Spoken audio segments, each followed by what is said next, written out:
아버지와 성자와 성령의 이름으로 말씀드립니다. 좀 희망을 가지고 다시 우리의 일상을 좀 되찾을 수 있겠다라는 생각을 했는데, 들려오는 소식은 우리를 두렵게 하고 우리를 위축되게 하는 그런 소식들인 것 같습니다.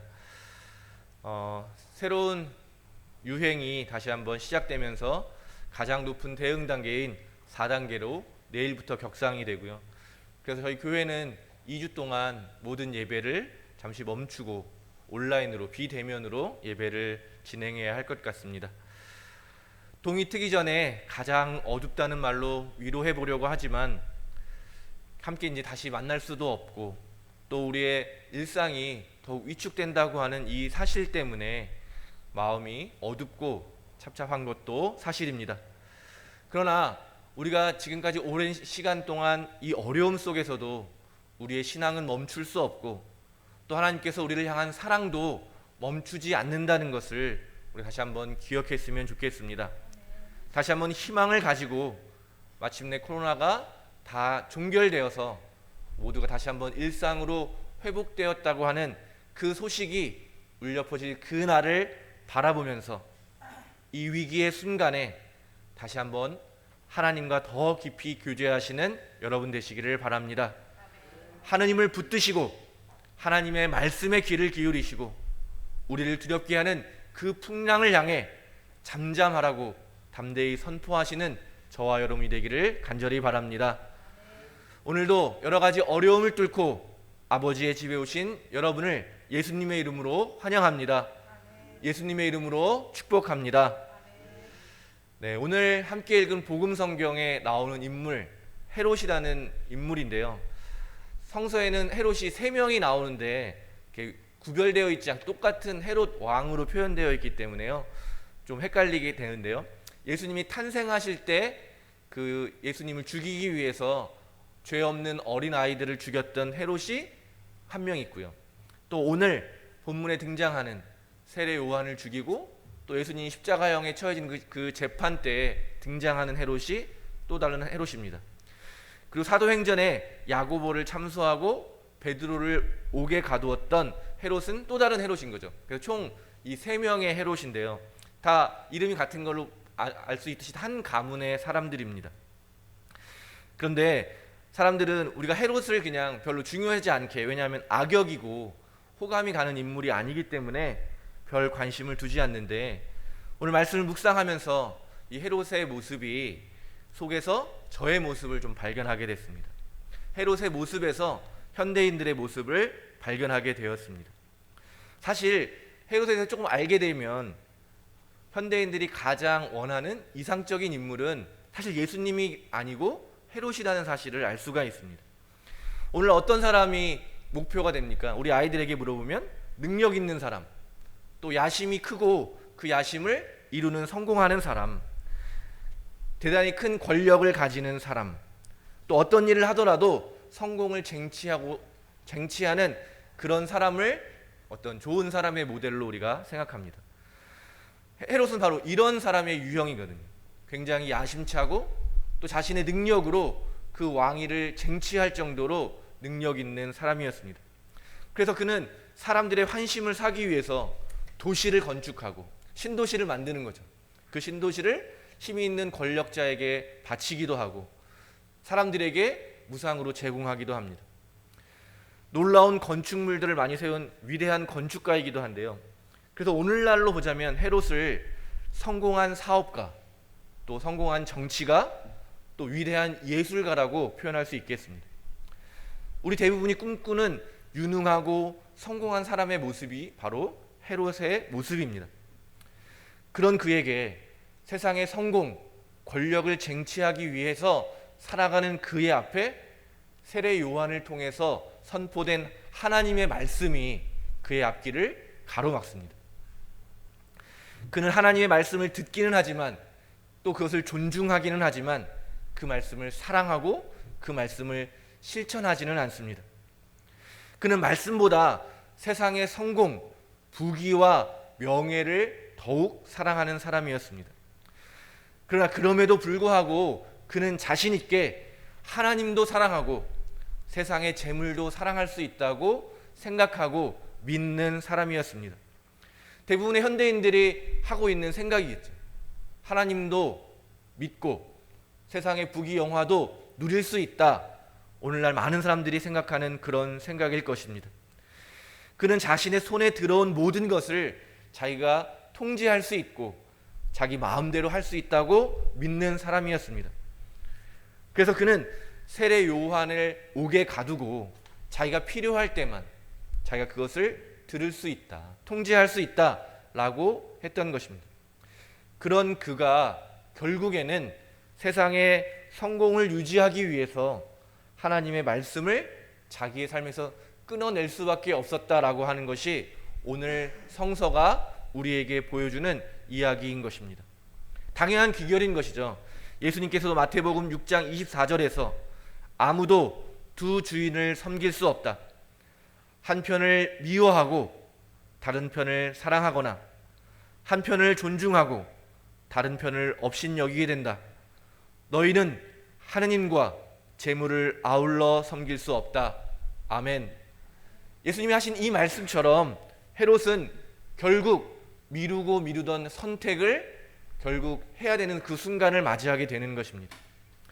헤롯은 성공을 꿈꾸며 자신의 능력을 의지하면서 모든 것을 할 수 있다고 생각하고 믿는 오늘날의 현대인들의 많은 사람들의 모습을 대표하는 인물입니다. 그렇기 때문에 오늘날의 많은 사람들이 예수님의 소식을 듣고 기뻐하지 않습니다. 왜냐하면 자신의 성공을 가로막는 소식이 바로 예수님에 관한 소식이기 때문입니다.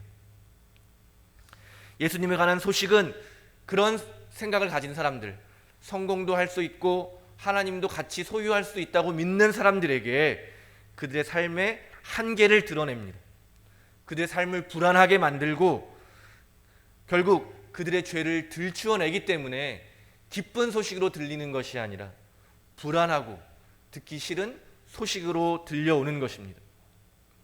그래서 오늘 그런 것들을 기억한다면 오늘 우리는 주님의 말씀을 듣고 그 말씀이 우리의 삶을 변화시키기를 원하는 이 자체가 진정한 축복이라는 것을 기억하시기 바랍니다. 세상의 성공이 아니라 하나님의 말씀에 기대를 두는 것이야말로 참된 지혜라는 것을 기억하시기 바랍니다.